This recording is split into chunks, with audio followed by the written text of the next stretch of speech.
Swiss bank नाम सुनते ही दिमाग में ब्लैक मनी को लेकर दिया एक बड़े नेता का भाषण याद आने लगता है। काला धन वापस आने के वादे याद आते हैं। खैर, काला धन जब आएगा तब आएगा, लेकिन हम बरसों से स्विस बैंकों की किस्से कहानियां जरूर सुनते रहे हैं कि फलाने नेता या बिजनेसमैन के स्विस बैंक अकाउंट में करोड़ों रुपए पड़े हैं, सरकार के हाथ नहीं पहुंच सकते। तो क्या वाकई में ऐसा है? डोनेट कार्ड और वॉइस ऑफ स्लम जुड़कर दिल्ली और नोएडा के स्लम्स में गरीबों को फ्री ऑक्सीजन सप्लाईज प्रोवाइड करने का प्रयास कर रहे हैं। डिस्क्रिप्शन में दिए हुए लिंक पर जाकर डोनेट कार्ड पे अभी डोनेट करें। इन गरीब परिवारों का सहारा बने।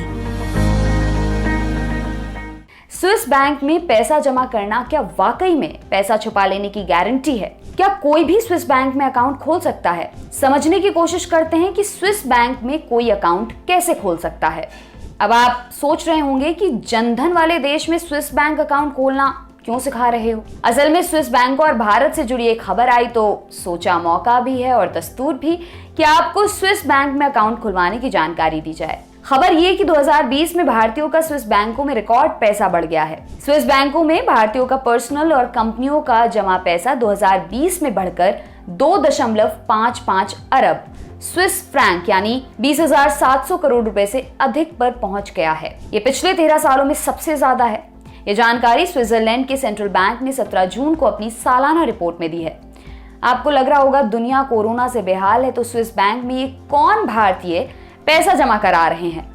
असल में ज्यादातर पैसा कंपनियों के बॉन्ड, सिक्योरिटी और दूसरी तरह के इन्वेस्टमेंट के जरिए बढ़ा है। ये बढ़ोतरी कैश जमा के तौर पर नहीं बल्कि प्रतिभूतियों, बॉन्ड आदि के जरिए रखी गई होल्डिंग से हुई है। मतलब कंपनियों में पैसा इन्वेस्ट करने और उन्हें खरीदने बेचने की वजह से ऐसा ज्यादा हुआ है। हालांकि इस दौरान बैंक के पास ग्राहकों का कैश डिपॉजिट कम हुआ है। अब बात करते हैं कि स्विस बैंक में अकाउंट कैसे खोल सकते हैं। स्विट्जरलैंड में कम से कम 400 बैंक हैं। वहां की जनसंख्या सिर्फ 85 लाख है। हमने कुछ बैंकिंग एक्सपर्ट से बात की तो उन्होंने बताया कि बैंकों के मूल नियम तो एक जैसे हैं, लेकिन हर बैंक अपने हिसाब से भी नियम कायदे बनाने के लिए आजाद है। मिसाल के तौर पर कुछ बैंक बिजनेस अकाउंट्स या कंपनी अकाउंट्स पर ही ज्यादा फोकस करते हैं तो कुछ आम कामगारों और स्टूडेंट्स आदि पर। जिस अकाउंट को लेकर ज्यादा हल्ला होता है वो है खास नंबर वाले अकाउंट्स। इन्हें बैंकिंग की भाषा में नंबर्ड अकाउंट कहा जाता है। इसके बारे में आपको आगे बताएंगे। अगर आपको भारत से स्विस बैंक में अकाउंट खुलवाना है तो साधारण अकाउंट खुलवाने की सुविधा ही मिलेगी। स्पेशल नंबर्ड अकाउंट यहां से नहीं खुलवा सकते। आम अकाउंट खुलवाने की प्रक्रिया जान लीजिए। 18 साल या उससे ज्यादा की उम्र का कोई व्यक्ति स्विस बैंक अकाउंट खुलवा सकता है। ऑनलाइन बैंकिंग के जरिए ईमेल या वेबसाइट से रिक्वेस्ट करने पर आपको एक बैंकिंग रिप्रेजेंटेटिव अलॉट कर दिया जाएगा। वो आपको पूरी प्रक्रिया के लिए गाइड करेगा। आपको अपने वैलिड पासपोर्ट की नोटरी अटेस्टेड कॉपी देनी होगी। अगर स्विस बैंक की ब्रांच भारत में है तो वहां ओरिजिनल पासपोर्ट लेकर ले सकते हैं। इनकम कहां से हो रही है इसकी जानकारी, मतलब नौकरी कर रहे हैं या बिजनेस, जो भी है उसके डॉक्यूमेंट्स। आपके पते का वेरिफिकेशन, इसके लिए बैंक लिखे गए पते पर पोस्ट भेजते हैं जिसमें एक कंफर्मेशन कोड होता है। मिनिमम बैलेंस कितना रखना होगा ये भी बैंक पर निर्भर करता है। हर बैंक का सिस्टम अलग अलग है। फिर भी बेसिक अकाउंट कम से कम $1,000 या तकरीबन 72,000 रुपए से खुलता है। इसके अलावा इंटरनेशनल ट्रांजैक्शन का चार्ज भी लिया जाता है। मतलब अगर आप भारत में हैं और स्विस बैंक का अकाउंट ऑपरेट कर रहे हैं तो आपको चार्ज देना होगा। ये $5 से $10 सालाना, 3500 से 7200 रुपए सालाना तक होता है। अगर क्रेडिट कार्ड या डेबिट कार्ड चाहिए तो उसके लिए अलग से 5 से 10,000 रुपए तक चार्ज किए जाते हैं। इसके अलावा एक सालाना अकाउंट मेंटेनेंस चार्ज भी लिया जाता है। ये प्रति ट्रांजैक्शन 50 रुपए तक होता है। सबसे भौकाली नंबर्ड अकाउंट, इस अकाउंट का ही अब तक भौकाल रहा है। इसमें बैंक के आम कर्मचारियों को ये पता नहीं होता कि जिसका अकाउंट है उसका नाम क्या है। बैंक से उसे एक 4 डिजिट का नंबर और आगे अपने मन का नाम अलॉट कर दिया जाता है।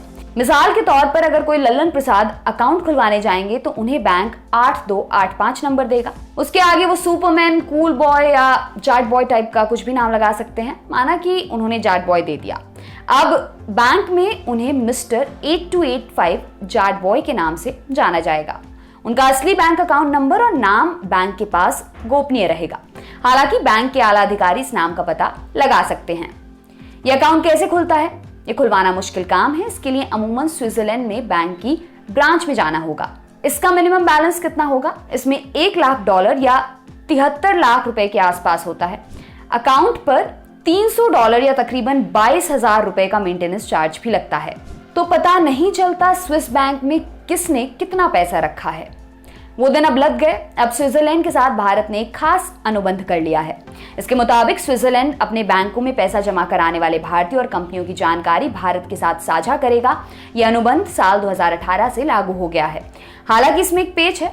भारत सरकार किसी भी ऐसे बैंक अकाउंट की डिटेल नहीं मांग सकती जो 2018 से पहले स्विट्जरलैंड में खोले गए थे। स्विट्जरलैंड के बैंक 1713 से चले आ रहे हैं। ये बैंक सीक्रेसी के कानून का सख्ती से पालन करते थे।